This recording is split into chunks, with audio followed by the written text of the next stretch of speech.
ओम गंग गणपते नमो नमः। संक्षिप्त शिव पुराण रुद्र संहिता अध्याय 11-12। दक्ष की तपस्या और देवी शिवा को उन्हें वरदान देना।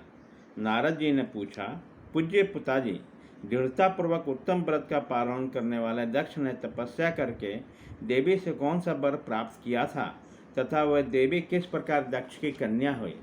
ब्रह्मा जी ने कहा, नारद तुम धन्य हो। इन सभी मुनियों के साथ भक्तिपूर्वक इस प्रसंग को सुनो। मेरी आज्ञा पाकर उत्तम बुद्धि वाले महाप्रजापति दक्ष ने क्षीर सागर के उत्तम तट पर स्थित हो देवी जगदम्बिका को पुत्री के रूप में प्राप्त करने की इच्छा तथा उनके प्रत्यक्ष दर्शन की कामना लिए उन्हें हृदय मंदिर में विराजमान करके तपस्या आरंभ की। दक्ष ने मन को संयम में रखकर दृढ़तापूर्वक कठोर व्रत का पालन करते हुए शौच संतोष आदि नियमों से युक्त हो 3000 दिव्य वर्षों तक तप किया। वे कभी जल पीकर रहते, कभी हवा पीते और कभी सर्वथा उपवास करते थे। भोजन के नाम पर कभी सूखे पत्ते चबा लेते थे।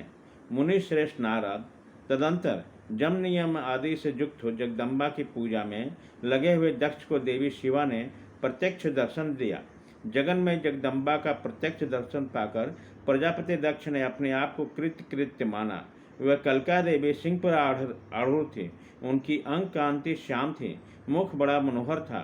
वे 4 भुजाओं से युक्त थी और हाथों में वरद, अभय, नील, कमल और खड़ग धारण किए हुए थी। उनकी मूर्ति बड़ी मनोहारिणी थी।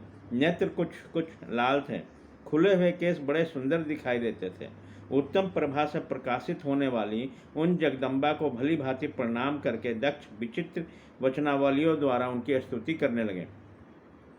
दक्ष ने कहा, जगदम्बे, महामाया, जगदीशे, महेश्वरी, आपको नमस्कार है। आपने कृपा करके मुझे अपने स्वरूप का दर्शन कराया है। भगवती आदे मुझ पर प्रसन्न हुई है। शिव रूपनी प्रसन्न हुई है। भक्त वरदायिनी प्रसन्न हुई है। जगन्माय, आपको मेरा नमस्कार है। ब्रह्मा जी कहते हैं, मुने संयत चित्त वाले दक्ष को इस प्रकार स्तुति करने पर महर्षि शिवा ने स्वयं ही उसके अभिप्राय को जान लिया।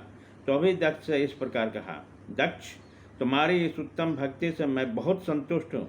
तुम अपना मनवांछित वर मांगो, तुम्हारे लिए मुझे कुछ भी अदेय नहीं है। जगदम्बा की बात सुनकर प्रजापति दक्ष बहुत प्रसन्न हुए और उन शिवा को बारंबार प्रणाम करते हुए बोले। दक्ष ने कहा, जगदम्ब, महामाया, यदि आप मुझे वर देने के लिए उद्यत हैं तो मेरी बात सुनिए और प्रसन्नतापूर्वक मेरी इच्छा पूर्ण कीजिए। मेरे स्वामी जो भगवान शिव हैं, वे रुद्र नाम धारण करके ब्रह्मा जी के पुत्र रूप में अवतीर्ण हुए हैं। वे परमात्मा शिव के पूर्ण अवतार हैं, परंतु आपका कोई अवतार नहीं है। फिर उनकी पत्नी कौन होगी? अतः शिवे, आप भूतल पर अवतीर्ण होकर उन महेश्वर को अपने रूप लावण्य से मोहित कीजिए। देवी, आपके सिवा दूसरा कोई स्त्री रुद्रदेव को कोई मोहित कर ही नहीं सकता, इसलिए आप मेरी पुत्री होकर इस समय महादेव जी की पत्नी हुई है। इस प्रकार सुंदर लीला करके आप हर मोहिनी भगवान शिव को मोहित करने वाली बनिए। देवी, यही मेरे लिए वर है। यह सोचकर मेरे ही स्वार्थ की बात हो, ऐसा नहीं सोचना चाहिए। इसमें मेरे ही साथ संपूर्ण जगत का भी हित है। ब्रह्मा, विष्णु और शिव में से ब्रह्मा की प्रेरणा से मैं यहाँ आया हूँ। प्रजापति दक्ष का यह वचन सुनकर जगदम्बिका शिवा हंस पड़ी और मन ही मन भगवान शिव का स्मरण करके यो बोली। देवी ने कहा, तात प्रजापति दक्ष, मेरी उत्तम बात सुनो। मैं सत्य कहती हूँ, तुम्हारी भक्ति से अत्यंत प्रसन्न हूँ। तुम्हें संपूर्ण मनोवांछित वस्तु देने के लिए उद्यत हूँ।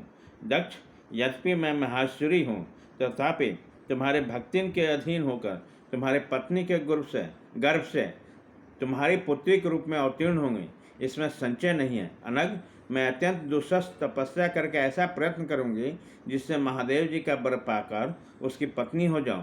इसके सिवा और किसी उपाय से कार्य सिद्ध नहीं हो सकता, क्योंकि वह भगवान सदाशिव सर्वथा निर्विकार हैं, ब्रह्मा और विष्णु के भी सभ्य हैं तथा नित्य परिपूर्ण रूप हैं। मैं सदा उनकी दासी और प्रिया हूँ। प्रत्येक जन्म में वो नाना रूपधारी शंभु ही मेरे स्वामी होते हैं। भगवान सदाशिव अपने दिव्य वर के प्रभाव से ब्रह्मा जी के भ्रुकुटी से रुद्र रूप में अवतीर्ण हुए हैं। मैं भी उनके वर से उनकी आज्ञा के अनुसार यहाँ अवतार लूँगा। तात, अब तुम अपने घर जाओ।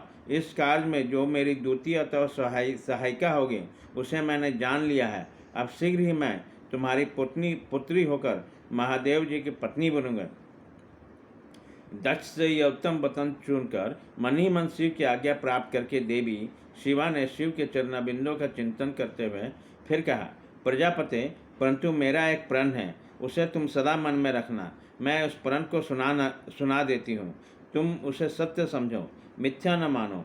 यदि कभी मेरे प्रति तुम्हारा आदर घट जाए तब उसी समय मैं अपने शरीर को त्याग दूंगी, अपने स्वरूप में लीन हो जाऊंगी अथवा दूसरा शरीर धारण कर लूँगी।